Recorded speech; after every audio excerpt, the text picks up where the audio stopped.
Welcome guys. Today we will apply RGB color split mode to image. Open the image.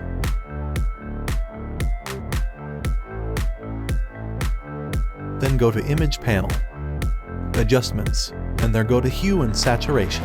Drop down the image saturation to -100. Then go to Layers Panel and make 2 copies of background. Select first one and right-click on it. Go to Blending option and then uncheck the red tick. Then go to second copy and there go to Blending option and then uncheck the other 2 ticks.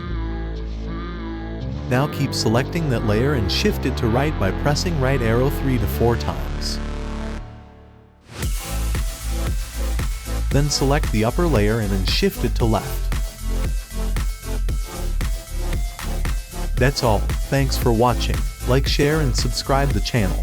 Never break, always fight, never quit, do it right, play the game, win it life, have no shame, there's no time, feel the pain, live the grind, I could change, in my mind, pick a lane, commit and climb, the only way to win it life, I never miss, that's fact, taking big swings, put your hand to the bat, put me in the ring, you'll go out in a bag, cause I sing what I mean and I bring it to the mad light, ain't got time to kill, I got time to feel, I took the red pill,